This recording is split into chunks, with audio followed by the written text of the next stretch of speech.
So before we go ahead to the next topic, of course अगला topic is compound microscope. तो अगर आपको याद होगा हमने कल के सेशन में मतलब yesterday session we have seen in detail what is simple microscope.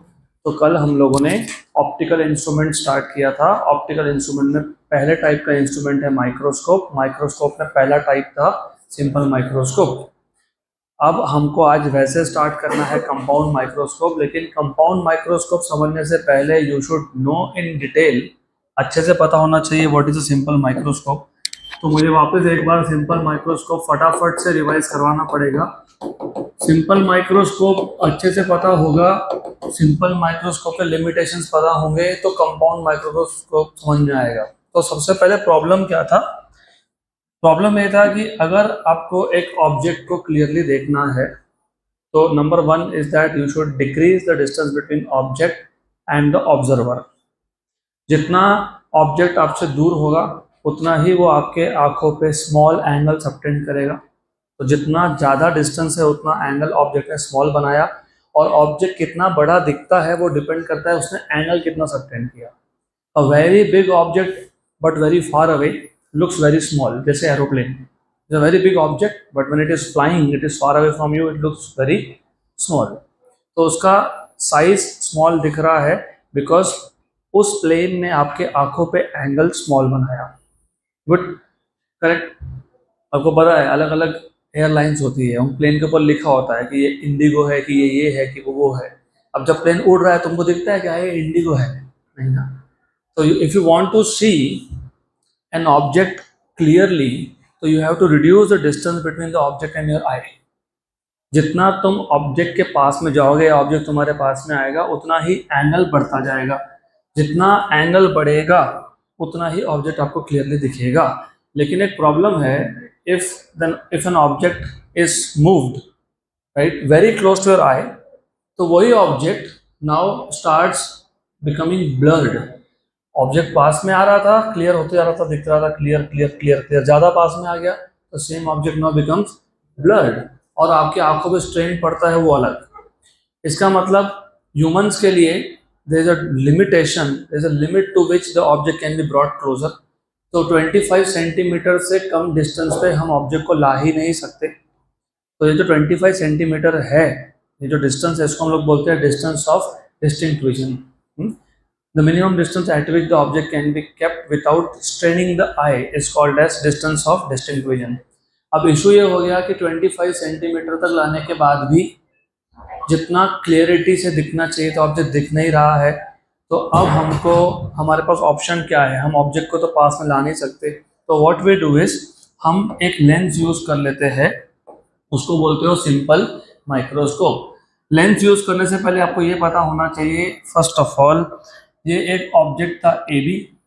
इस ऑब्जेक्ट ए बी को जब मैंने डिस्टेंस ऑफ डिस्टिंक्ट विजन पे रखा डी पे, इसने ऑब्जर्वर के आई पे एक एंगल बनाया और इस एंगल को मैंने बोल दिया था अल्फा।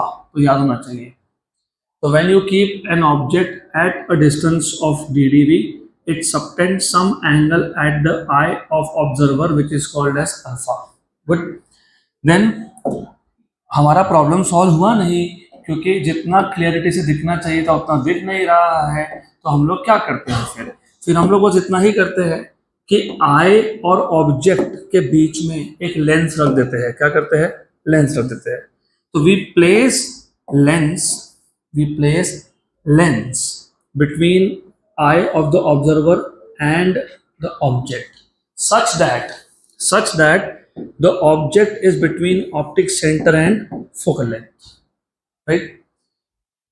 A single lens, वैसे by the way ये convex lens है, a convex lens used in such a way is called as a simple microscope. तो जब आप एक convex lens को use करते हो such that the object is between optic center and focus, इस लेंस को ही तुम बोलते हो सिंपल माइक्रोस्कोप। तो सिंपल माइक्रोस्कोप कुछ और नहीं है, वो एक सिंगल लेंस है। अब आप बोलोगे कि ऐसा ही क्यों, हमने ऑब्जेक्ट को ऑप्टिक सेंटर और फोकस के बीच में ही क्यों रखा? तो इसके लिए आपको याद होना चाहिए, मैंने एक पूरा टेबल सिखाया था आपको, टेबल ऑफ इमेज फॉर्मेशन, और तभी आपको मैंने बोला था कि जो कॉन्केव मिरर के लिए टेबल फॉर्मेशन मतलब टेबल ऑफ इमेज फॉर्मेशन है वो कॉन्वेक्स लेंस के लिए भी है। सिर्फ इतना है, कॉन्वर्जिंग मिरर में कॉन्केव होता है और कॉन्वर्जिंग लेंस में कॉन्वेक्स होता है। डाइवर्जिंग मिरर के केस में कॉन्वेक्स होता है और यहाँ पे डाइवर्जिंग कॉन्केव होता है, राइट। जो टेबल तुमने सीखा था कॉन्केव मिरर के केस में सिक्स डिफरेंट केसेस थे ऑफ इमेज फॉर्मेशन, छः में से 5 थे रियल इमेज और एक था वर्चुअल इमेज, और कॉन्वेक्स मिरर के केस में 2 ही थे वर्चुअल। और मैंने आपको बताया था टोटल 8 में से 3 केसेस में वर्चुअल बनता है, 5 केसेस में रियल बनता है, और ये 5 रियल केसेस जो है ये कॉन्केव मिरर के है। कॉन्वेक्स मिरर कभी रियल इमेज बनाता ही नहीं है। और 3 केसेस ऑफ वर्चुअल इमेज में से एक ही केस है जिसमें वर्चुअल इमेज मैग्नीफाइड होता है और वो बनाता है concave mirror. Convex mirror virtual image बनाता तो है लेकिन वो डिमिनिश्ड होता है, मैग्नीफाइड होता है क्या? नहीं। तो जो एक केस की तुम बात करते हो, when the virtual image is magnified was formed by concave mirror when the object was between pole and focus। और मैंने अभी बोला कॉन्केव मिरर का case as it is convex lens के लिए अप्लाई करो, तो यहाँ पे भी सेम केस है। The only time when a convex lens will form a virtual and a magnified image is when the object is kept between pole की जगह पे ऑप्टिक सेंटर एंड फोकस। और याद रखना यहाँ पे virtual image is the image which is formed on the same side of object. वहाँ पे डेफिनेशन उल्टा था, वहाँ पे virtual image was the image which is formed on the other side. तो मैंने ऑप्टिक सेंटर और फोकस के बीच में इसको इसके लिए रखा so that the image formed is virtual erect and magnified. Virtual erect and हाँ अभी भूलना मत। तो इस केस में जो इमेज बनने वाला है वर्चुअल मतलब same side, erect and magnified. Erect मतलब अगर ऑब्जेक्ट प्रिंसिपल एक्सिस के ऊपर है तो इमेज भी प्रिंसिपल एक्सिस के ऊपर है। और ये मैग्नीफाइड है मतलब इमेज का साइज जो है ना वो ऑब्जेक्ट के साइज से ज्यादा है, बराबर। Good. This time the observer is actually looking from somewhere over here, यहां से। गुड। तो the angle formed by the final image at the eye of observer is beta। लेकिन ये बीटा है तो ये भी कौन है? बीटा है, वर्टिकली अपोजिट। तो इफ यू रिमेंबर हमने कल magnifying power of simple microscope define किया था और मैंने आपको बोला था कि ये magnifying power of simple microscope और कंपाउंड माइक्रोस्कोप का डेफिनेशन लगभग सेम है। तो ये डेफिनेशन होता क्या है? It is nothing but the angle ratio of angle subtended by final image, angle subtended by image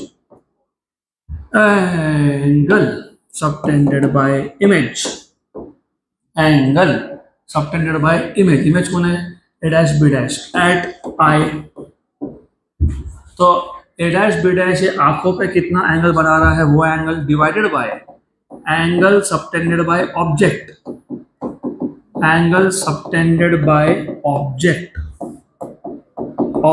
eight unaided eye. Unaided मतलब without the help of anything, aid मतलब हेल्प, अनएडेड मतलब without help, unaided eye. लेकिन condition थी when the object is placed at DDV, when the object is at DDV. तो object जब distance of distinct vision पे होगा तब वो जितना एंगल बनाएगा उस एंगल की बात हो रही है। तो if you see angle subtended by image is beta and angle subtended by object when it is at DDV is alpha. तो बीटा बाय अल्फा, करेक्ट। तो देयरफॉर मैग्नीफाइंग पावर का इक्वेशन मिल गया तुमको beta by alpha. Equation number 1 let us say. Now if you see from this triangle tan alpha is opposite side upon adjacent side। इसको चलो कुछ नाम दे देते हैं, सम नेम। नहीं भी दोगे तो क्या फर्क पड़ता है, चलो ठीक है। सो tan of alpha opposite side is AB upon adjacent side is D, तो AB by D। और मैंने आपको बताया था कि अगर एंगल स्मॉल हो, if alpha is small, tan alpha is approximately equals to alpha. लेकिन tan अल्फा की वैल्यू क्या थी? A B by D. तो अल्फा की वैल्यू भी कितनी हो गई? A B by D. Equation number 2। Similarly you can find out what is tan beta. tan beta कैसे आएगा? tan beta it is opposite side upon adjacent side. Adjacent side क्या है? ये ऑब्जेक्ट डिस्टेंस है। और अगर मैं ए डैश बी डैश ओ ये ट्राइंगल यूज करूं तो ये इमेज डिस्टेंस है। तो अब ये जो बीटा है ये दो ट्राइंगल में कॉमन एंगल है। तो या तो तुम ए बी ओ या तो तुम ए डैश बी डैश ओ दोनों ट्राइंगल में से tan बीटा निकाल सकते हो। अगर मैं ए बी ओ यूज कर रहा हूं तो opposite side is A B. Opposite side is what? A B. And adjacent side is B O. B O कौन है? यू है। कौन है? यू है। तो ए बी अपॉन यू। अगर मैं A dash B dash O use कर रहा हूं तो अपोजिट साइड कौन है? A dash B dash. कौन है? A dash B dash. और एडजेसेंट साइड कौन है? B dash O. मतलब कौन है? बी है। बराबर, गुड। और अगर बीटा स्मॉल हुआ, if beta is small, beta की वैल्यू स्मॉल हुई तो tan बीटा की वैल्यू क्या बन जाएगी? बीटा।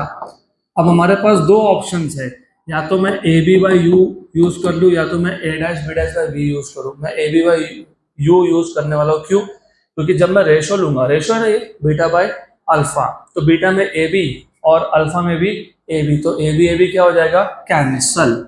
तो therefore you can say from equation number 1, 2 and 3, तो फ्रॉम इक्वेशन नंबर 1, 2 एंड 3,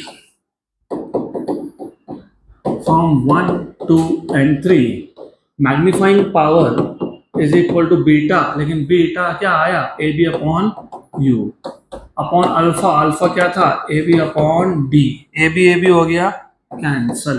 तो मैग्नीफाइंग पावर का इक्वेशन हमको मिल गया था D upon you. This is the magnifying power of a simple microscope. यही फॉर्मूला है, लेकिन इस फॉर्मूला को हम लोग थोड़ा मॉडिफाई भी कर सकते हैं। We can write this in terms of image distance and focal length. तो हम चेंज कर सकते हैं फॉर्मूला। क्यों करना है बाद में बताऊंगा मैं। बट इफ यू रिमेंबर ये लेंस है कि नहीं, तो what is lens formula? 1 by F equals to 1 by V minus 1 by U. तो 1 by U equals to 1 by V minus 1 by F. बराबर। अब मैंने बोला था कि साइन कन्वेंशन यूज कर लेना, यूजिंग साइन कन्वेंशंस। ठीक है। अभी ऑब्जेक्ट तुम्हारा कहाँ था? लेफ्ट में। तो ऑब्जेक्ट डिस्टेंस तुम क्या लोगे? माइनस। इमेज भी तुम्हारा कहाँ बना? लेफ्ट में। तो इमेज डिस्टेंस भी क्या लोगे? माइनस। लेंस कौन सा है? कॉन्वेक्स। और कॉन्वेक्स लेंस का फोकल लेंथ हमेशा क्या लेते हैं? पॉजिटिव। तो ये बन गया minus 1 by U minus 1 by V और minus 1 by F. Minus sign दोनों साइड से गायब कर दो, तो 1 by U equals to 1 by V plus 1 by F. और डी से मल्टीप्लाई कर लो इसको, तो D by U equals to D by V plus D by F. Equation number 5। तो therefore from equation number 4 and 5, magnifying power equals to D by U, लेकिन D by U क्या आया? D by V plus D by F. तो ये आ गया आपके पास magnifying power of simple microscope का formula in terms of V and F. ठीक। अब दो केसेस बनते हैं, दो केसेस नहीं होते एक्चुअली, ज्यादा होते हैं। हम दो की बात करते हैं। हम लोग बात करते हैं एक्सट्रीम वैल्यूज की। एक्सट्रीम मतलब फाइनल इमेज कहाँ से कहाँ तक बन सकता है। सबसे पहले थोड़ा सा यहाँ पे आपको ना लॉजिकली सोचते रहना पड़ेगा। ऑप्टिक्स चैप्टर ही ऐसा है जहाँ पे तुम you can not go blind, you have to think कि इमेज कहाँ कहाँ बन सकता है। प्रॉब्लम क्या था? तुम ऑब्जेक्ट को पास में ला रहे थे, डिस्टेंस ऑफ डिस्टिंक्ट विजन से कम डिस्टेंस पे क्या हुआ? ब्लरिंग हुआ। तो इमेज भी अगर डिस्टेंस ऑफ डिस्टिंक्ट विजन से कम पे बना तो क्या होगा? ब्लरिंग होगा। मतलब image can not form below distance of distinct vision. मतलब minimum distance at which the image can form is D या फिर इंफिनिटी। तो डी और इंफिनिटी के बीच में कहीं भी चलेगा, डी से कम पे नहीं चलेगा। अगर डी से कम पे बना तो वही प्रॉब्लम है कि इमेज इज ब्लर्ड, तो दिखेगा नहीं वापस से। तो इसलिए दो केसेस हमने डिस्कस किए थे, special case number 1 and special case number 2। तो स्पेशल केस नंबर 1 में बहुत सिंपल था। नंबर 1 में if the image is formed at DDV, अगर इमेज DDV पे बन रहा है मतलब image distance is equals to D, तो if V equal to D तो मैग्नीफाइंग पावर का फॉर्मूला क्या बन जाएगा? V इक्वल टू D है तो D by D plus D by F, ठीक है, और इमेज कहाँ बना है? DDV पे, तो D और D कैंसिल हो गया, तो what is the magnifying power? 1 plus D by F। तो अगर क्वेश्चन में ऐसा बोला हो कि सिंपल माइक्रोस्कोप तुम यूज कर रहे हो, मतलब सिंगल लेंस यूज कर रहे हो, बाइकॉन्वेक्स लेंस यूज कर रहे हो and the image is formed at DDV, what is magnifying power? 1 plus D by F, 1 plus D by F, 1 plus D by F। ऐसा क्वेश्चन आया है, जेई में भी आया है, नीट में भी आया है, तो इट इज एक्सपेक्टेड कि आपको फॉर्मूला याद होना चाहिए। और if the image is formed at infinity, क्योंकि मैंने अभी बोला image can be formed anywhere between DDV to infinity, तो अगर इन्फिनिटी पे इमेज बन गया तो magnifying power when the image is formed at infinity is D upon infinity. What is D upon infinity? 0 plus D by F, तो answer क्या आएगा? D by F, correct, बराबर। तो ज्यादा मैग्निफिकेशन कम मिलेगा when the image is formed at DDV rather than when it is formed at infinity, बराबर, पक्का, sure, good. अब यहां तक हमने कल देखा था, अब हम स्टार्ट करेंगे magnifying power of compound microscope. Magnifying power of compound microscope, magnifying power of compound microscope, थोड़ा सा एक्स्ट्रा ध्यान और extra careful with this topic, क्योंकि ये टॉपिक जितना डिफिकल्ट दिखता है उससे कई गुना ज्यादा इजी है, provided if you pay attention. दिखता बहुत डिफिकल्ट है बट है बहुत इजी। पहले तो तुमको प्रॉब्लम समझ में आएगा तो ही तुम सॉल्यूशन निकालोगे। अब इशू क्या हो जाता है कि आपको पहले ये समझ में आना चाहिए कि हमको सिंगल लेंस मतलब सिंपल माइक्रोस्कोप यूज करने के बाद प्रॉब्लम क्या आया कि जितना भी मैग्नीफाइंग पावर मिला है, अगर DDV पे बना इमेज तो 1 प्लस D बाई F, अगर इन्फिनिटी बना तो D बाई F।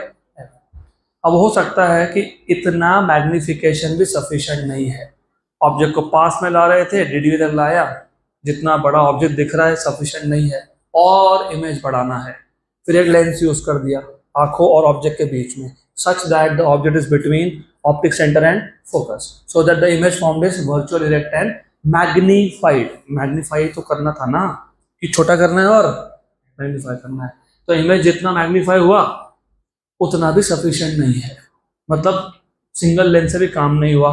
फिर हमने सोचा कि चलो एक काम करते हैं, क्या दिख रहा है हमको कि मैग्नीफाइंग पावर किस पर डिपेंड करता है? फोकल लेंथ पे, पर कैसे डिपेंड करता है? इनवर्स। अब as we see, so we know that, what do you know? You know that magnifying power for a simple microscope is inversely proportional to focal length। मतलब अगर मुझे मैग्नीफाइंग पावर बढ़ाना है तो मुझे फोकल लेंथ को कम करना पड़ेगा। Therefore, to increase magnifying power of simple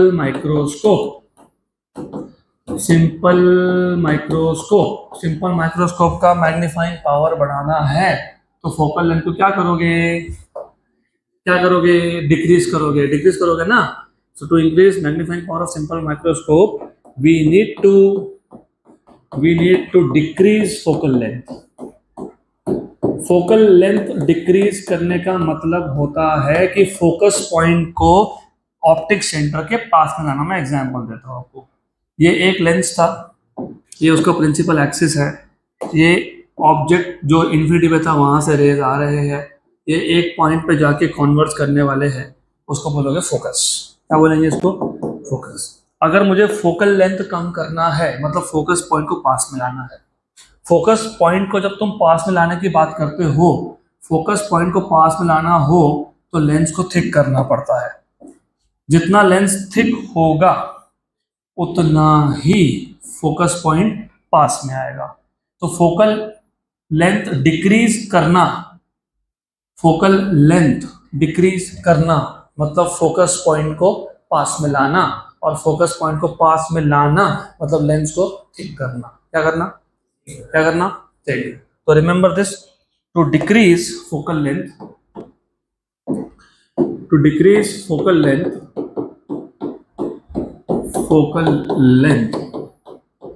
we need to increase the thickness of lens, to increase the thickness of lens।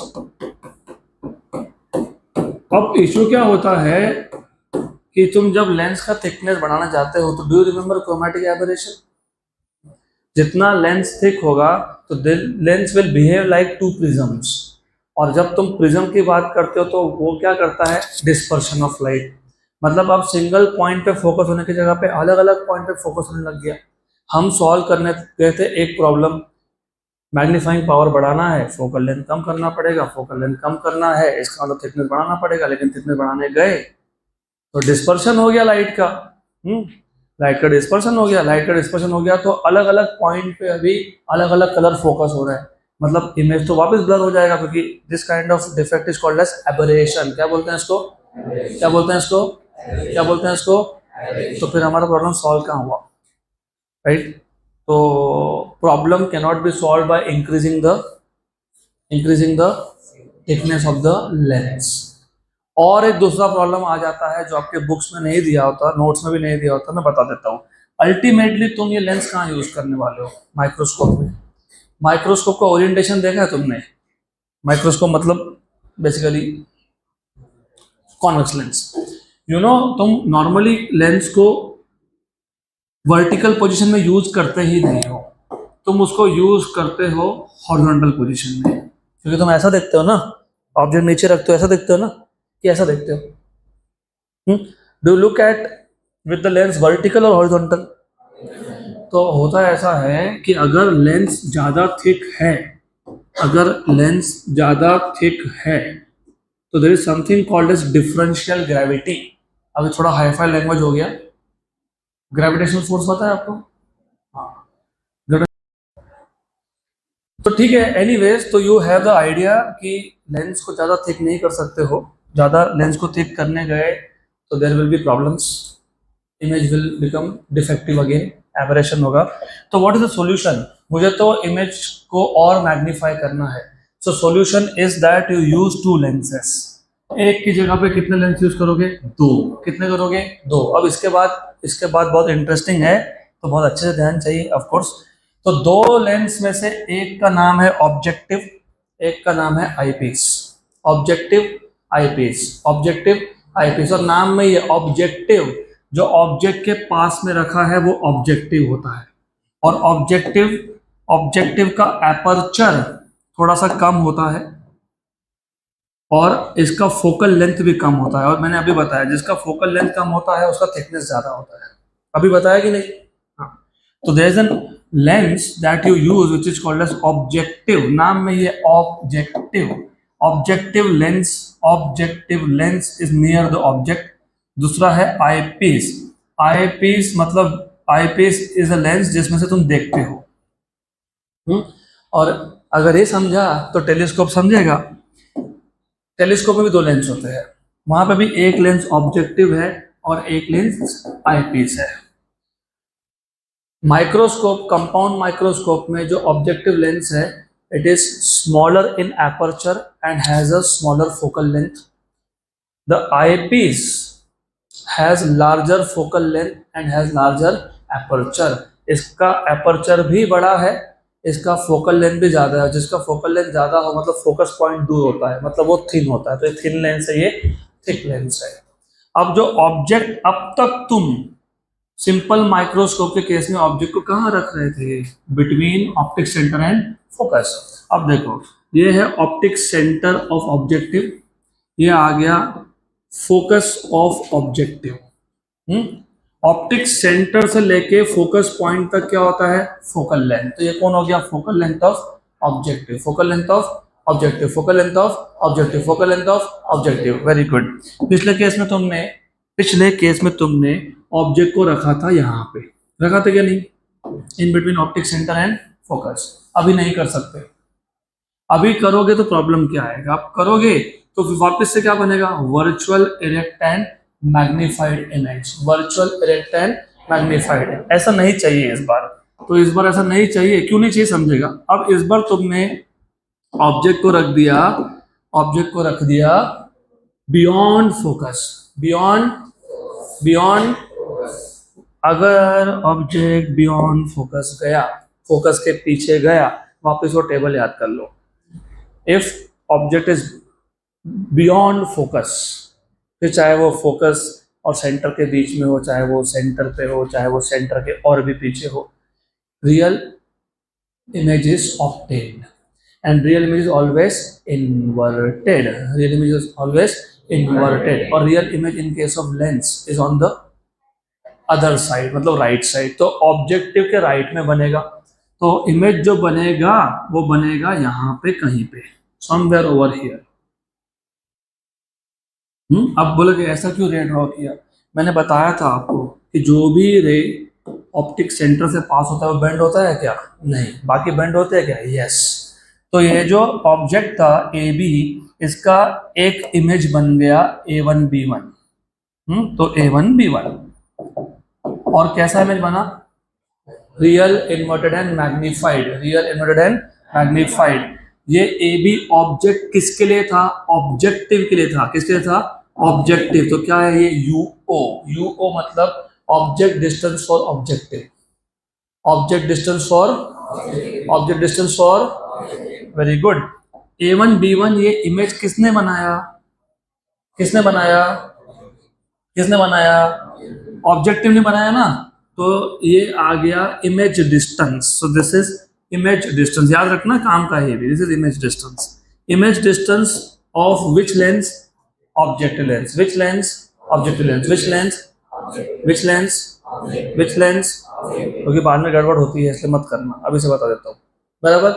तो पहले लेंस का काम यहाँ पे खत्म। पहले लेंस का काम था, मतलब ऑब्जेक्टिव का काम था। और ऑब्जेक्टिव क्यों बोल रहे हो? क्योंकि इसके पास में ऑब्जेक्ट है। जिस लेंस के पास में ऑब्जेक्ट रखा है वो ऑब्जेक्टिव होता है। ऑब्जेक्टिव का काम था to form a real inverted and magnified image. Real because it should be on the right hand side. क्यों राइट हैंड साइड बताता हूँ। It should be on the right side. Right side में है, yes. तो VO क्या लोगे? Positive. यूओ क्या लोगे? नेगेटिव। Remember this. और FO is the focal length of objective. Focal length of objective, objective lens कौन सा है? कॉन्केव या convex? Focal length is positive. Focal length is positive. वैसे दोनों ही पॉजिटिव है क्योंकि दोनों कॉन्वेक्स है। अब ये जो इमेज बनाया A1 B1, ये इमेज किसने बनाया? ऑब्जेक्टिव ने। ये इमेज बन जाता है वर्चुअल ऑब्जेक्ट। किसके लिए? आईपीस के लिए। तो आईपीस के लिए ऑब्जेक्ट ए बी नहीं है, आईपीस के लिए ऑब्जेक्ट A1 B1 है। कौन है? A1 B1 है। तो ये distance, the distance of A1 B1 from the optic centre of eyepiece is object distance for eyepiece. Right. अब आप जानबूझ के इंटेंशनली ये जो A1 B1 है इसको ऐसा एडजस्ट करते हो so that it is between optic centre and focus of eyepiece. Optic centre and focus of eyepiece. क्योंकि जब तुम ऑप्टिक सेंटर और फोकस के बीच में ऑब्जेक्ट को रखते हो तो इमेज कैसा बनता है? Virtual erect and magnified. Right. तो यहाँ पे इस केस में जो इमेज बनेगा वो बनेगा वर्चुअल इरेक्ट एंड मैग्नीफाइड। तो मान लो यहाँ बन गया इमेज। ठीक, गुड। और ये इमेज किसने बनाया? आईपीस। तो ये आ गया image distance. Right, image distance for eyepiece. बराबर, करेक्ट। तो डबल मैग्निफिकेशन हो गया। एक बार ऑब्जेक्टिव ने मैग्निफिकेशन कर दिया, ऑब्जेक्टिव ने ए बी को A1 B1 बना दिया। Real inverted and magnified. Correct. Real inverted and real मतलब on the other side, inverted मतलब उल्टा, एंड मैग्नीफाइड मतलब ए बी से बड़ा A1 B1 है। A1 B1 आ गया ना तो ऑब्जेक्टिव को भूल जाना। अब किसका काम है? आईपीस बनाएगा वर्चुअल मतलब अगर ऑब्जेक्ट प्रिंसिपल एक्सिस के ऊपर होता तो इमेज भी ऊपर होता। यहाँ पे A1 B1 प्रिंसिपल एक्सिस के ऊपर है क्या? नहीं, नीचे है, तो इमेज भी नीचे बनेगा। इरेक्ट का मतलब ही वही है कि if the object is below principal axis, image is also below principal axis. and magnified. तो A2B2 is the final image. A2B2 is the very good. तो ये हो गया आपका डायग्राम कंप्लीट. अब हम लोग देखते हैं यहां से आई पीस से देखते हैं. तो आई पीस बोला है ना, आई पीस आप जहां से देखोगे that is eye lens, eye piece. Correct, good, पक्का, श्योर, 100% बराबर. तो जो फाइनल इमेज ने, which is the final image, A2B2, final image ने आंखों पे जो एंगल बनाया उसको बोलते हो बीटा. और क्योंकि ये बीटा है तो उसका वर्टिकली अपोजिट भी बीटा है. सही है, श्योर. यहाँ पे जो फाइनल इमेज बना ना A2B2, it is inverted with respect to object. मतलब जब तुम माइक्रोस्कोप से देखते हो तुम एक्चुअली उल्टा देख रहे हो, राइट. तो ऑब्जेक्ट अगर प्रिंसिपल एक्सिस के ऊपर है तो फाइनल इमेज उल्टा है. मतलब अभी नेक्स्ट टाइम जब भी तुम माइक्रोस्कोप में देखोगे, कंपाउंड माइक्रोस्कोप में, by the way when you use two lens, one of short focal length and small aperture, one of large focal length and large aperture, in such a way, then such a system is called as compound microscope. क्या बोलते हैं, compound microscope. और ये जो compound microscope होता है ना, इसको हम लोग एक ट्यूब में फिट करते हैं. होता है कि नहीं ट्यूब में फिटेड. कैसा, दो लेंस हाथ में लेके करते हो कैसा, दो लेंस लिए, एक हाथ में दूसरे हाथ में, है ना. You have a tube. So the distance between objective and eyepiece, the distance between objective and eyepiece, the distance between objective and eyepiece, the distance between objective and eyepiece is called as length of microscope. Is called as length of microscope. The distance between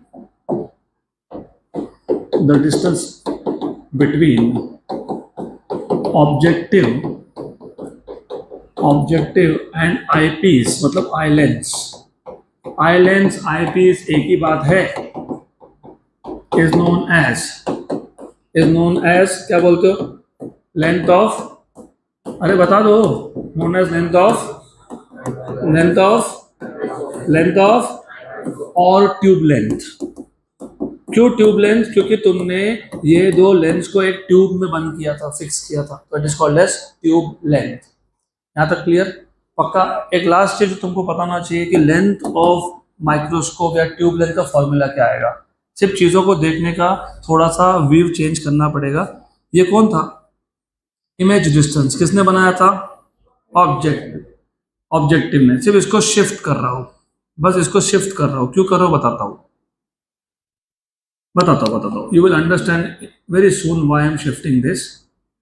इस distance को हमने क्या नाम दिया था, क्या बोला था इसको, क्या बोला है VO, राइट. और मैंने अभी बोला what is tube length, distance between objective and eye piece. तो देख के बताओ diagram, what is the distance between objective and eye piece, VO plus UE.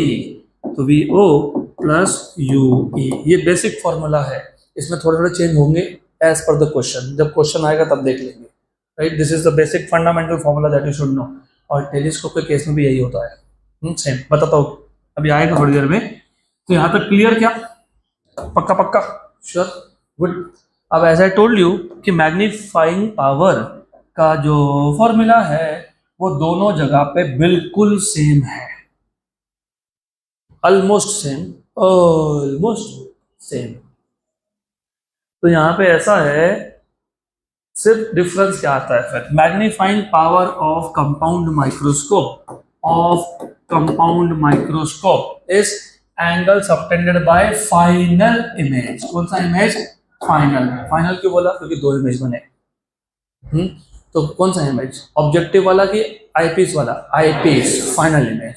So it is the angle subtended by final image at eye to that of angle subtended by object at unattended eye when the object is at DDB. बाकी सब same, सिर्फ एक word extra add कर दिया मैंने, final, बराबर. और ये जो angle subtended by object at unattended eye था when the object is at DDB, ये तो तुम सिंपल माइक्रोस्कोप का ही डायग्राम यूज करते हो और सिंपल माइक्रोस्कोप का ही तुम फॉर्मूला यूज करते हो. मतलब ये एज इट इज जाएगा, tan अल्फा, राइट. तो वो डायग्राम मैं वापस ड्रॉ नहीं करूंगा, पक्का ना. वो डायग्राम सिंपल माइक्रोस्कोप से ले लेना. और फिर तुमको पता ही है कि tan alpha, what is tan alpha, अभी देखा था. बताओ क्या था, ए बी बाय डी, और अगर अल्फा स्मॉल हो तो tan alpha is equals to alpha. ये इक्वेशन नंबर 1, ये इक्वेशन नंबर 2। सिर्फ बीटा का फॉर्मूला थोड़ा चेंज होगा, तो tan बीटा इक्वल्स टू, यहाँ पे ये बीटा दो राइट एंगल ट्राइंगल का एंगल है, दो, एक है ए डैश बी डैश और समथिंग हियर ओ डैश बोल देता हूँ, ओ ई बोल देता हूँ, राइट, और क्योंकि वो optic centre of eyepiece था, और A two B two and O E, तो दो ट्राइंगल का एंगल है, तो what is tan which side upon which side, opposite upon, हाँ, तो एक आएगा A1 B1 अपोजिट साइड और एक आएगा A2 B2 opposite side, depending on तुम कौन सा ट्राइंगल यूज कर रहे हो, है ना। अगर तुम A1 B1 O यूज कर रहे हो तो opposite side is A1 B1, अगर तुम A2 B2 O यूज कर रहे हो तो A2 B2 is opposite. Adjacent B1 O, लेकिन B1 O कौन था, UE। अगर तुम A2 B2 O यूज कर रहे हो तो VE, क्या आएगा, VE। इक्वेशन नंबर लेटर से, अच्छा एंगल स्मॉल हुआ, if the angle is small तो then you have tan beta equals to beta, so if beta is small you will have tan beta equals to beta equals to A1 B1 upon UE equals to A2 B2 upon VE. Equation number 3. So therefore from 1 to 3, from equation number 1 to 3, 1 2 3, what is magnifying power? What is magnifying power?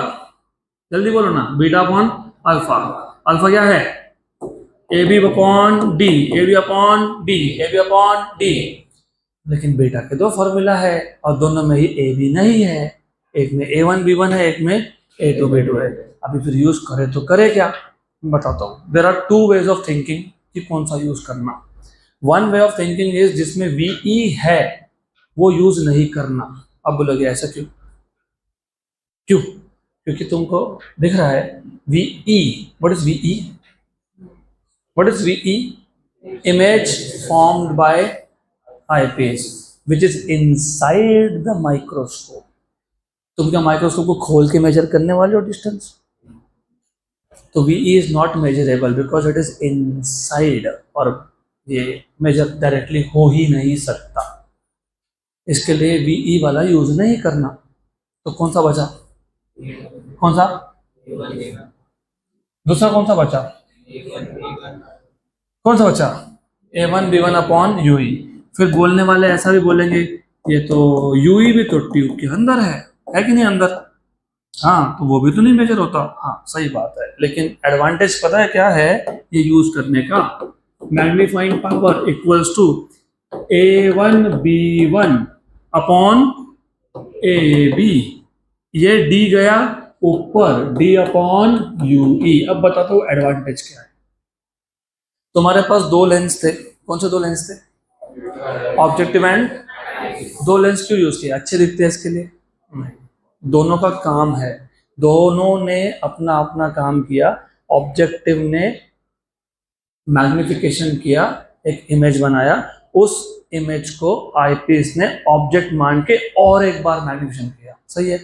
Do you remember the basic formula of magnification that I have told you, if you remember, क्या था, भूल गए, something upon something, image size upon object size, image size upon image size upon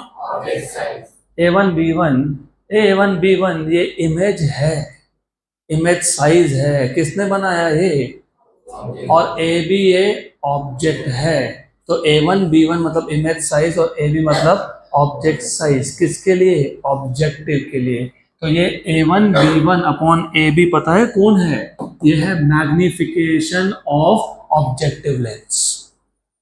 magnification is image size upon object size, तो image size upon object size मतलब magnification, लेकिन कौन से lens का, वेरी गुड। D/U अभी तो देखा था, आज ही तो देखा था, कल भी तो देखा था।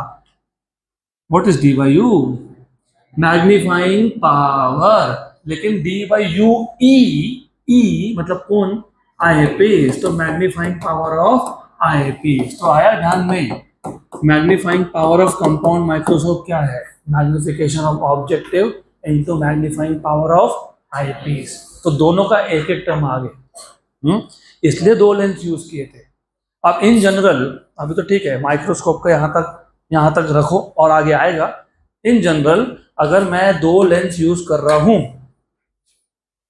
एक लेंस यूज कर रहा हूं, तो magnifying power equals to magnification of the first lens, right. अगर दो यूज कर रहा हूं, एक का मैग्निफिकेशन m1 है, दूसरे का m2 है, तो what is total magnification m1 into m2। अगर तीन यूज कर रहा हूं तो m1 into m2 into m3। अगर चार यूज कर रहा हूं तो m1 into m2 into m3 into m4। ये आपका JEE का क्वेश्चन है। ऐसा कैसा नहीं पूछा, थोड़ा चेंज करके पूछा, लेकिन पूछा। तो अभी याद रखना कि हम जब सिंपल माइक्रोस्कोप या फिर हम लोग कंपाउंड माइक्रोस्कोप या फिर हम जब टेलीस्कोप यूज करते हैं, माइक्रोस्कोप, कंपाउंड और टेलीस्कोप में दो दो लेंस है। वो दो लेंस का काम ही वो है कि इमेज को दो बार मैग्नीफाई करना, एक बार ऑब्जेक्टिव करेगा, एक बार आईपीस करेगा। तो हमेशा magnification will be product of magnification of the two lenses, right. तो व्हाट इज मैग्निफिकेशन या फिर magnifying power of compound microscope? Product of magnification of objective and magnifying power of eyepiece, सही है। इसके लिए हमने A1 B1 वाला formula use किया था, क्योंकि A1 B1 was image size form by objective and AB was object size. So image size upon object size is magnification, बराबर। पक्का पक्का याद रहेगा? गुड। मैं बहुत स्लो जा रहा हूँ, अब तक मैं चैप्टर खत्म कर देता। I am going little slow, क्योंकि तुमको ये सब याद भी रखना पड़ेगा। याद रखने का काम करना नहीं, because I am telling you, समझ लो चीज़ों को ज़्यादा बेटर ऑफ। क्या क्या याद रखोगे तुम? अभी तो चौथा ही चैप्टर चालू है, टोटल 30 चैप्टर है 11-12 मिला के, 26 और आना बाकी है। इसलिए बेटर हैव टू अंडरस्टैंड। यहाँ पे ऑब्जेक्ट तुमने फोकल लेंथ के पीछे क्यों रखा? क्योंकि मुझे चाहिए था रियल, इन्वर्टेड एंड मैग्नीफाइड। फिर दूसरे केस में जो पहले केस का इमेज है, वो दूसरे केस के लिए क्या है? वर्चुअल ऑब्जेक्ट है। और उसको कैसे एडजस्ट किया? Such that it is placed between optic centre and eyepiece, and focus. और तुमको पता है, तुम जब माइक्रोस्कोप से देखते हो ना, कभी कभी दिखता नहीं है क्लियर, फिर तुम पता है क्या करते हो? Tuning, adjustment. मतलब तुम लेंस को ऊपर नीचे कर रहे हो। क्यों कर रहे हो? क्योंकि जब तक पहले लेंस का, ऑब्जेक्टिव का इमेज ये आईपीस के ऑप्टिक सेंटर और फोकस के बीच में नहीं आता, तब तक तुमको ये इमेज दिखने ही नहीं वाला है। यहाँ तक क्लियर? तो ये हो गया फॉर्मूला फॉर मैग्नीफाइंग पावर। इसको अभी अलग अलग तरीके से लिख सकते हैं। कैसे लिख सकते हैं? Do you remember? याद तो होना चाहिए। मैग्निफिकेशन के दो फॉर्मूला बताए थे मैंने, एक था image size upon object size, एक था इमेज डिस्टेंस अपॉन मैग्निफिकेशन। किसका मैग्नीफाइंग पावर? ऑब्जेक्टिव का। तो image distance upon object distance किसका? ऑब्जेक्टिव का। और magnifying power of eyepiece, magnifying power of eyepiece वो तो अभी निकाला ना हमने। What is magnifying power of single D by U, या फिर D by V plus D by F. तो D by V plus D by F. किसका? वी, आईपीस का। किसका? एफ, आईपीस का। तो ये भी यूज कर सकते हो, राइट। या फिर और एक भी तरीका है। Do you remember special cases? याद है क्या स्पेशल केसेस? कौन से स्पेशल केसेस? इमेज कहां से कहां तक बनना चाहिए? If the image is formed at DDV, कौन सा इमेज? Final image. क्योंकि तुम अल्टीमेटली आईपीस में से जो देख रहा है वो किसको देख रहा है? फाइनल इमेज को। किसको देख रहा है? तो if the final image is formed at DDV, तो ये तो चेंज नहीं होगा, ये तो VO by U है। डू यू रिमेंबर जब फाइनल इमेज DDV पे बना था, तो सिंपल माइक्रोस्कोप में फॉर्मूला क्या बना था? 1 प्लस डी बाई एफ। तो यहाँ पे भी क्या बनेगा? 1 प्लस डी बाई एफ। अब तुम चाहो तो मैं डिराइव कर सकता हूँ, लेकिन जरूरत नहीं है। देखो डी की जगह पे क्या लिखोगे? VE, है ना। तो ये क्या बन जाएगा? 1। वही आ गया। Special case number 2, if the final image is formed at infinity, तो magnifying power magnifying power when the final image is formed at infinity, वो क्या आएगा, V O by U O into D by F. आ गया, good, पक्का पक्का, sure sure, done. तो ये हो गया आपके फॉर्मूला। अब इसी फॉर्मूला को लिखने का और भी तरीका है, यही दो formula, you can write it in slightly different way. और देखो थोड़ा कंफ्यूजन क्यों होता है, क्योंकि तुमको मैंने बोला था it is image size upon object size, actually वो माइनस साइन के साथ आता है। देखो तुमको दिया है लिख के नोट्स में माइनस है, है पक्का sure.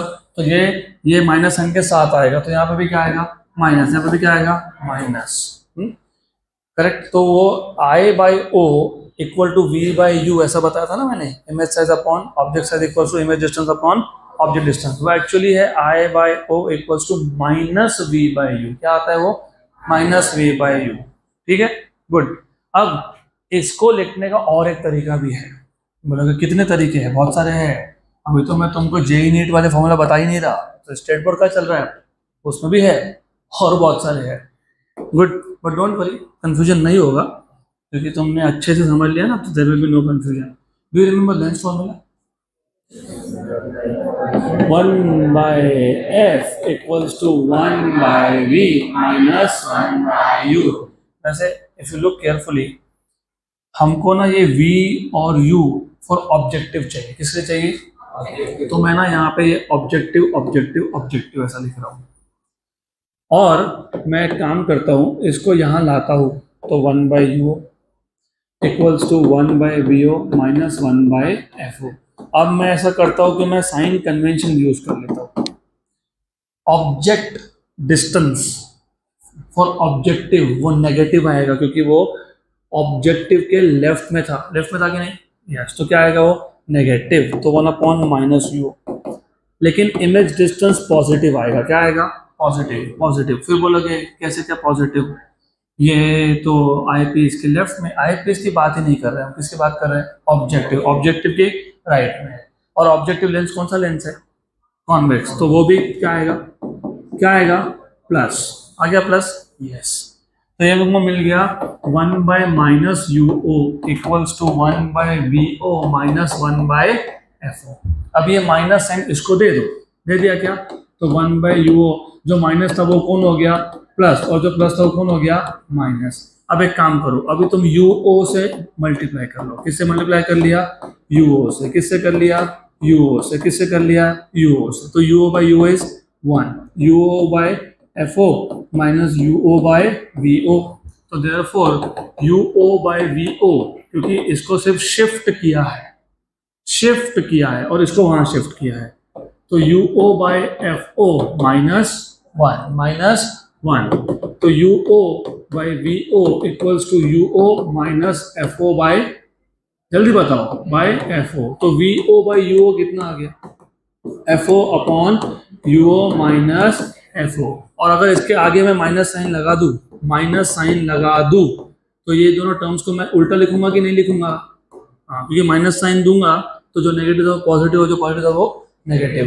Therefore now you see magnifying power when the final image is formed at D क्या था, क्या था, क्या था, minus V O by U 1 plus D by F E, लेकिन minus V O by U क्या आया, जल्दी बताओ, F O upon F O minus U O, और साथ में 1 plus D by F E, और magnifying power when the image is formed at infinity will be F O upon F O minus U O D by F E. है क्या ऐसे formulas आखिरी में, है ना, पक्का श्योर, बराबर है, सही है, डोंट वरी, करेक्ट है। अब फिर अब क्वेश्चन ये आता है, ये सब क्यों, जब एक फॉर्मूला हमारे पास है तो दूसरा फॉर्मूला क्यों चाहिए, वे बताता हूँ। ये फॉर्मूला कब यूज करोगे, जब आपको वी ओ यू ओ और एफ ई दिया हो तो तब यूज करोगे, और वो कब यूज करोगे, जब तुमको एफ ओ यू ओ और एफ ई दिया हो तो। यहाँ पे तुमको यू ओ वी ओ और एफ ई पता था, मतलब तुमको इमेज डिस्टेंस ऑफ ऑब्जेक्टिव पता था, राइट, करेक्ट।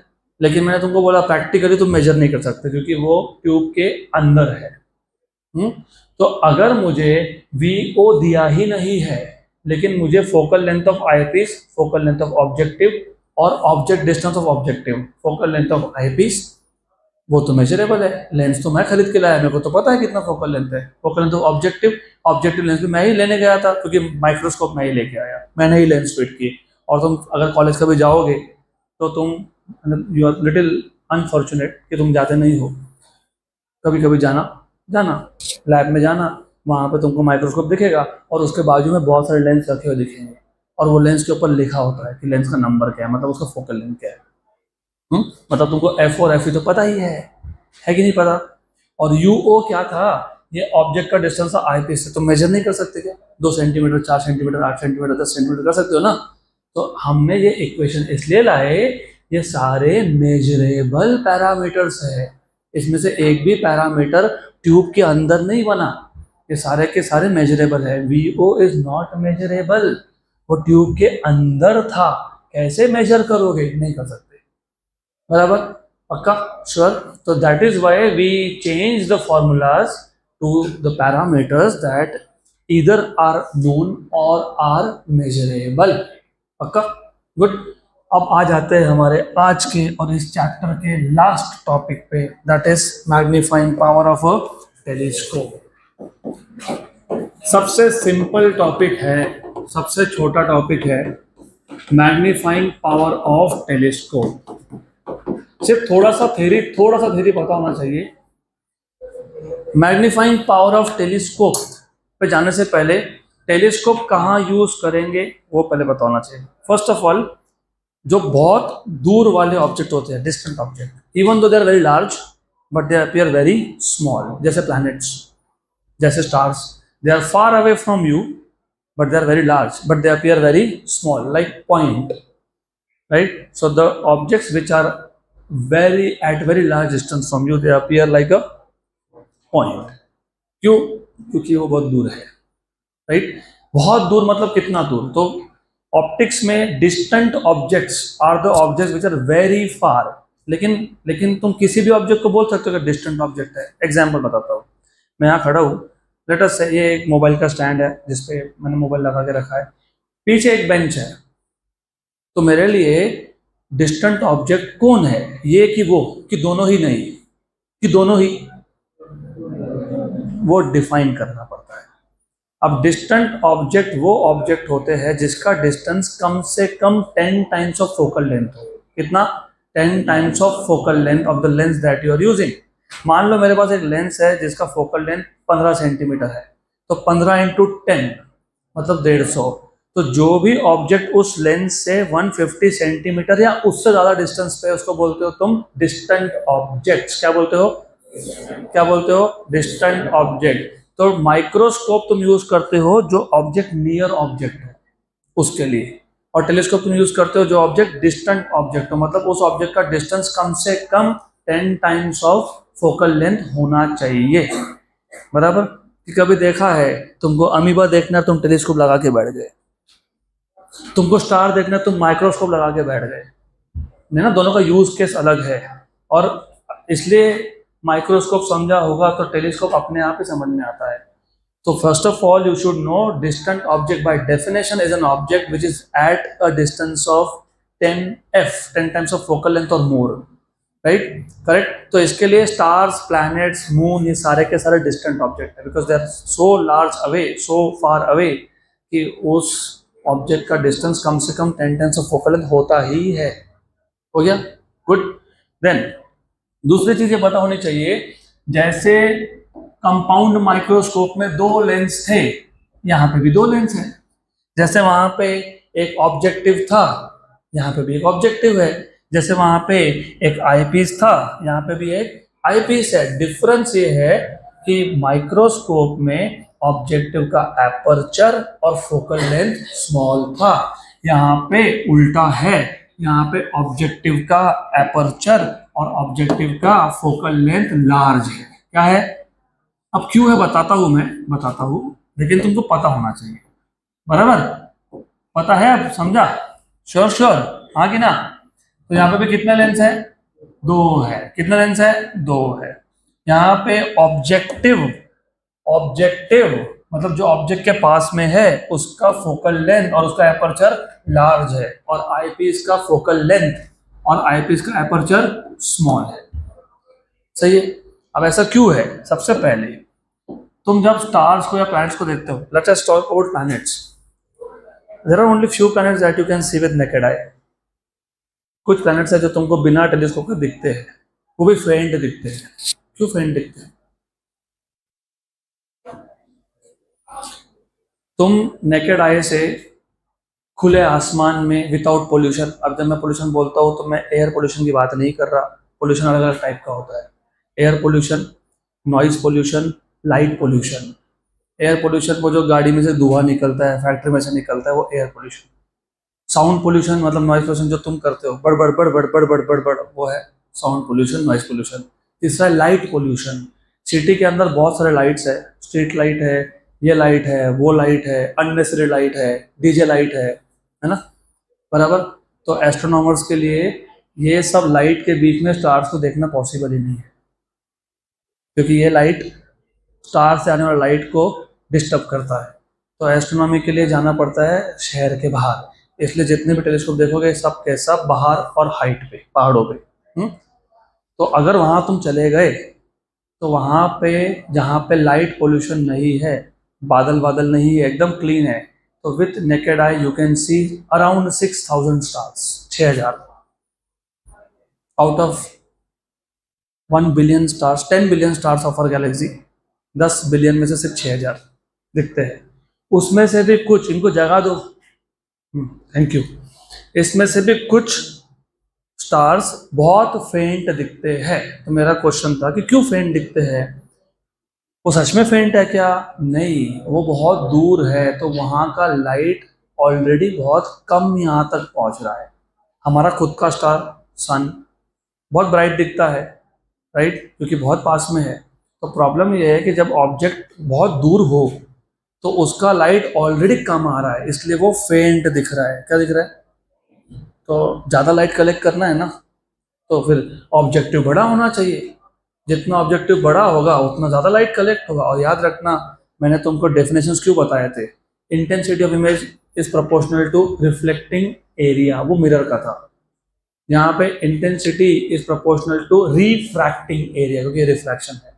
तो हमने बोला था reflecting area is proportional to aperture, बोला था ना, एपर्चर स्क्वायर। फिर तुमने फाइनली क्या बोला? Intensity is proportional to reflecting area, reflecting area is proportional to aperture square, so intensity is proportional to aperture square. यहाँ पे भी वही है, intensity is proportional to refracting area, refracting area is proportional to aperture square, so intensity is proportional to aperture square. जितना बड़ा aperture उतना image का intensity ज़्यादा होता है, और ऑलरेडी ऑब्जेक्ट्स बहुत दूर है, बराबर। तो इसलिए ऑब्जेक्टिव का फोकल लेंथ और ऑब्जेक्टिव का क्या एपर्चर, दे आर लार्ज, और आईपीस का स्मॉल। अभी आईपीस का क्यों स्मॉल? तुमको एक आंख में से देखना, तुमको पूरा मुंह से नहीं देखना है, you have to look from a small one eye, तो उसका फोकल लेंथ और एपर्चर स्मॉल रखना पड़ेगा, बराबर यहाँ तक। अब होता ऐसा है, this is again very interesting, हम लोग नॉर्मली अब तक जब इमेज फॉर्मेशन की बात कर रहे थे तो हम ऐसा बोल रहे थे कि जो डिस्टेंट ऑब्जेक्ट है, मतलब इन्फिनिटी वाले, दूर दूर वाले, वो दूर दूर वाले आके फोकस कहाँ करते हैं? कहाँ करते हैं? प्रिंसिपल एक्सिस पे एक पॉइंट पे, ऐसा करते हैं कि नहीं? इसको तुम पता है क्या बोलते हो? क्या बोलते हो? फोकस। क्या बोलते हो? फोकस। क्या बोलते हो? फोकस। लेकिन जो स्टार्स है, तुमको किसने बोला कि स्टार से जो लाइट आ रहा है वो पैरा एक्सियल ही होगा? और एक दूसरे को पैरेलल तो है, समझ सकते हैं, लेकिन एक्सिस को पैरेलल ऐसा किसने बोल दिया? तो ऐसा होता ही नहीं है। तो जो ऑब्जेक्ट फार अवे है उसमें से रे पैरेलल हो सकता है, होता है, लेकिन वो पैरा एक्सियल नहीं होता, मतलब वो प्रिंसिपल एक्सिस को पैरेलल नहीं होता है। तो एक रे ऐसा आया, और मैंने तुमको पहले ही बता दिया था, मैंने तुमको पहले क्या बता दिया था, याद है क्या तुमको? मैंने तुमको ये बोला था कि जो भी रे ऑप्टिक सेंटर से पास हो उसका बेंडिंग होता है क्या? नहीं होता है। लेकिन इसको जो पैरेलल रे है वो ऑप्टिक सेंटर से आ रहा है क्या? नहीं, उसका बेंडिंग होगा क्या? हाँ होगा, तो हो गया बेंडिंग। तो इसने बना दिया यहाँ पे एक इमेज। ये स्टार्स जो थे वो बहुत दूर थे, इसके लिए मैंने स्टार मतलब ऑब्जेक्ट साइज दिखाया नहीं, माइक्रोस्कोप में तुम ऑब्जेक्ट का साइज शो करते हो क्योंकि वो पास में है। ये स्टार जहां से लाइट आ रही है वो बहुत दूर है, तो ऑब्जेक्ट का साइज तुम शो नहीं करते। तो यहाँ पे ए बी ऑब्जेक्ट नहीं है, ये इमेज है। क्या है ये? किसने बनाया ये इमेज? किसने बनाया ये? ऑब्जेक्टिव। और do you remember, if the object is at infinity the image is formed at focus. लेकिन वो तब जब rays are parallel to principal axis. अब थोड़ा सा जो मैं बोल रहा हूँ और थोड़ा सा अच्छे से ध्यान दो। एक पेन दे दो मेरे को, और रफ पेज होगा तो वो भी दे दो, होगा तो। If you have a page, no useless one, maybe I have, या गुड, ठीक है कोई बात नहीं, आई हैव इट, मिल गया। चलो ध्यान दो यहाँ पे,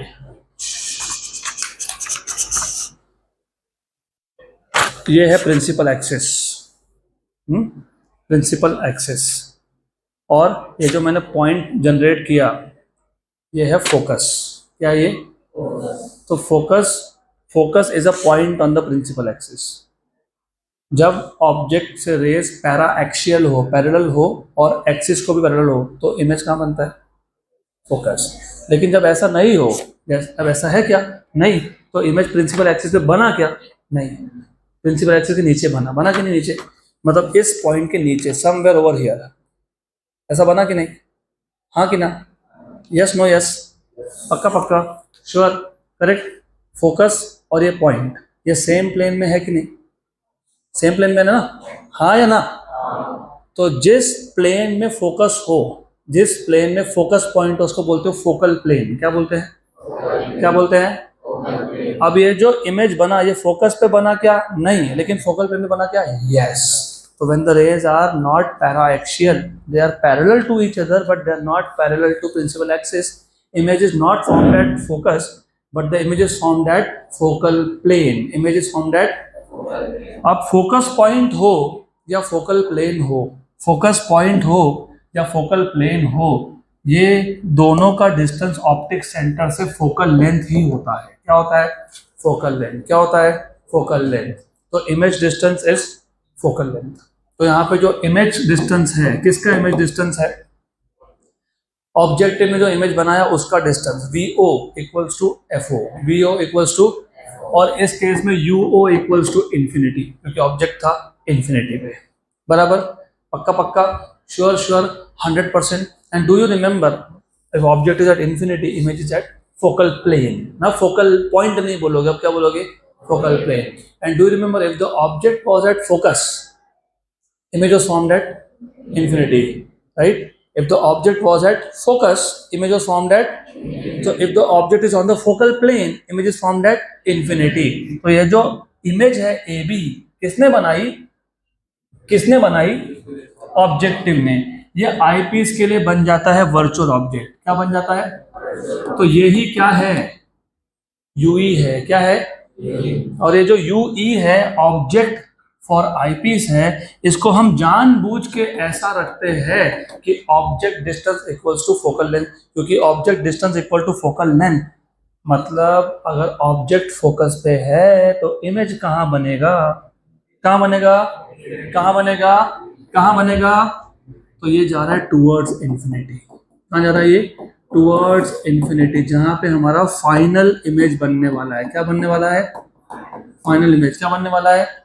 आप बोलोगे ये सब क्यों करना है? डू यू रिमेंबर, अगर ऑब्जेक्ट तुम्हारा इन्फिनिटी पे हो, सॉरी ऑब्जेक्ट अगर फोकस पे हो, इमेज कहाँ बना? What was the nature of image? हाँ ठीक है, वो वर्चुअल रियल वो नहीं पूछ रहा, मैग्निफिकेशन पूछ रहा हूँ। मैग्नीफाइड नहीं, हाईली मैग्नीफाइड। हाईली मैग्नीफाइड, जितना हो सकता है उतना बड़ा बनाना है, क्योंकि ऑब्जेक्ट बहुत दूर है। इतना बहुत बड़ा स्टार छोटा सा पॉइंट दिखता है, तो पहले उसका मैग्निफिकेशन ऑब्जेक्टिव ने किया। अब जो ऑब्जेक्टिव ने इमेज बनाया था वो आईपीस के लिए ऑब्जेक्ट बन गया, और जितना हो सके उतना बड़ा इमेज बनाना है। तो हमको पहले से ही पता है कि अगर मैं ऑब्जेक्ट को फोकस पर रख दूं तो इमेज बनेगा इन्फिनिटी पे, it will be highly magnified. इसलिए हम लोग जानबूझ के ये जो AB इमेज है जो ऑब्जेक्टिव ने बनाया, वो आईपीस के लिए क्या है, ऑब्जेक्ट। हम ऐसा सेटिंग करते हैं कि ये जो ए बी है ये एग्जैक्टली आईपीस के फोकल प्लेन पे आना चाहिए। सही है, पक्का। जैसे तुमको मैंने लास्ट टाइम बताया कि जो आईपीस और ऑब्जेक्टिव है वो एक ट्यूब में होते हैं, ऐसा होता है कि नहीं, राइट, करेक्ट। यहाँ पे भी वैसा होता है, टेलीस्कोप में ऑब्जेक्टिव और eyepiece are in a tube. जैसे तुमको मैंने बताया the distance between objective and eyepiece, the distance between objective and eyepiece was called as length of microscope। यहाँ पे बोलोगे length of telescope, length of telescope। जैसे तुमको मैंने बताया था कि length of माइक्रोस्कोप, क्या था length of माइक्रोस्कोप, बताया था ना मैंने, VO plus UE, VO plus UE, VO plus UE। तो यहाँ पे भी क्या है, VO प्लस UE वही है, लेकिन VO खुद क्या है और UE क्या है, FE, इसलिए यहाँ पे length of telescope is FO plus FE, वही है। बाकी जगह पे दिया नहीं है, मेरे नोट्स में भी नहीं लिखा मैंने। क्यों नहीं लिखा, क्योंकि तुमको याद रखवाने के लिए कि टेलीस्कोप और माइक्रोस्कोप का लेंथ का फॉर्मूला अलग अलग नहीं है, वो सेम ही है। सिर्फ UO बन जाता है VO बन जाता है FO और UE बन जाता है FE। यहाँ तक क्लियर, पक्का, श्योर। अब टाइम है to define magnifying power of telescope. Same definition, what was magnifying power of simple या फिर compound microscope, angle subtended by image, right, angle subtended by final image at eye, angle subtended by final image at eye upon angle subtended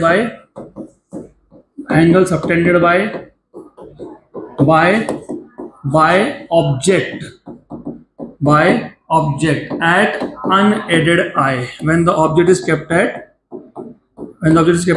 DDV। यहाँ नहीं हो सकता ना, तुम star को देख रहे हो 25 सेंटीमीटर पास जाके देखोगे क्या, नहीं ना, तो यहाँ पे वो एट DDV हटा देना। बाकी सब सेम है। नहीं तो बोलोगे when the object is kept at DDV, तो मून को देख रहे हो टेलीस्कोप से, जाओ 25 सेंटीमीटर दूर से जाओ मून के, नहीं होता। लॉजिकली ऑल्सो थिंक, हर जगह पे सेम फॉर्मूला नहीं चिपकाना पड़ता है, थोड़ा सोचना पड़ता है। What is the angle subtended by image at I. Image कौन है, इमेज तो बना है इन्फिनिटी पे, है ना, लेकिन जहां भी बनेगा ऐसा ही कुछ बनेगा कि नहीं बनेगा ना, तो ये जो एंगल बनाएगा वो क्या होगा, बीटा, क्या होगा, और वो तो ए बी ने भी बना दिया, सही है, तो हम ए बी ही यूज कर लेंगे, फिर करेंगे ना ए बी यूज, वो सेम ही डायग्राम बन रहा है, तुम नोटिस कर रहे हो सब कुछ सेम ही आ रहा है, एवरीथिंग इज ऑलमोस्ट सेम। तो ये बीटा, तो ये भी कौन, तुम देख यहां से रहे हो आई से, तो आई पे कितना एंगल बना, बीटा, सही है, बीटा। और angle made by object at unaided I, angle made by object eight मतलब जब मैं बिना टेलीस्कोप के ऑब्जेक्ट को देखता हूँ, यहाँ पे ऑब्जेक्ट कौन है, प्लैनेट्स या स्टार, जब मैं बिना टेलीस्कोप के ऑब्जेक्ट को देखता हूँ, right, that is alpha, that is, तो ऑब्जेक्ट ने जो भी एंगल बनाया वो क्या है, अल्फा। आप थोड़ा सा और सोचो, अगर मैं बिना टेलीस्कोप के प्लैनेट को देख रहा हूँ, जैसे जुपिटर को देख रहा हूँ, और मैं टेलीस्कोप से जुपिटर को देख रहा हूँ, टेलीस्कोप का ऑब्जेक्टिव लेंस ये ऑब्जेक्ट के पास में है, राइट, तो ऑब्जेक्ट ने डायरेक्टली ऑब्जेक्टिव पे जो एंगल बनाया वो कौन है, अल्फा, और फाइनल इमेज ने जो तुम्हारे आंखों में बनाया वो कौन था, ऑब्जेक्ट ने डायरेक्टली ऑब्जेक्टिव पे जो बनाया वो है। तो तुम थोड़ा लॉजिकली सोचो कि तुम टेलीस्कोप यूज कर रहे हो या नहीं कर रहे हो। तुम नहीं कर रहे हो तो जुपिटर दूर है, तुम्हारी आंख अर्थ पे है ना, तो जुपिटर तुम्हारी आंख पे मतलब अर्थ पे जो एंगल बनाएगा वो क्या होगा, अल्फा, और टेलीस्कोप भी अर्थ पे है, टेलीस्कोप भी, तो जुपिटर टेलीस्कोप के ऑब्जेक्टिव पे जो एंगल बनाएगा वो भी क्या होगा, वेरी गुड। तो तुम डायरेक्टली देखो तो भी एंगल अल्फा, तुम टेलीस्कोप से देखोगे तो ऑब्जेक्टिव पे जो एंगल बना वो भी, वेरी गुड। तो ये अल्फा, तो ये कौन फिर, अल्फा, वेरी गुड, समझ में आ गया। तो अभी मुझे बताओ ये बीटा बाय अल्फा है कि नहीं, तो सेम फॉर्मूला है कि नहीं, हाँ, तो मेथड भी सेम होगा कि नहीं, हाँ, what is tan beta, opposite side upon opposite side is A B, adjacent side is F E, तो A B by F E. और अगर बीटा स्मॉल हो, और जो स्मॉल होता ही है वो, तो अगर बीटा स्मॉल हो तो tan beta is equals to A B upon F E. Capital F नहीं यूज करना है फोकल लेंथ के लिए, स्मॉल एफ यूज करना है। इक्वेशन नंबर 2 बराबर। Similarly what will be tan alpha? tan alpha A B upon F O, और if alpha is small, जो स्मॉल है ही क्योंकि ऑब्जेक्ट इतना दूर है कि एंगल स्मॉल ही बना, तो tan alpha is approximately equal to alpha equals to A B upon F O. Equation number 3। तो therefore from 1 to 3, from 1, 2 and 3, what is magnifying power? Beta by alpha. लेकिन what is beta? AB by FE, बराबर ना? हाँ, FE. What is alpha? AB by FO. तो ये हो गया cancel और कैंसल। तो ये आ गया आपका magnifying power of telescope as FO by FE। मतलब मैग्नीफाइंग पावर ऑफ टेलीस्कोप का फॉर्मूला कुछ है ही नहीं, it is just the ratio of focal length of objective to that of focal length of eyepiece. तो मैग्नीफाइंग पावर ऑफ टेलीस्कोप का formula है, it is a ratio of focal length of objective upon focal length of, but it comes with a minus sign. अब बोलोगे ये क्यों लगा दिए? ये देखो, ये ऑब्जेक्ट जो था वो प्रिंसिपल एक्सिस के ऊपर था, और इमेज कहाँ बना? तो image is inverted with respect to object. मतलब तुम जब मून को देखते हो टेलीस्कोप से तो उल्टा मून दिखता है। That is the reality, because when you look from a telescope the image formed is inverted with respect to object. इसलिए मैंने क्या लगा दिया? माइनस। पक्का पक्का? Sure? So that marks the end of theory part of this chapter. That's it for today.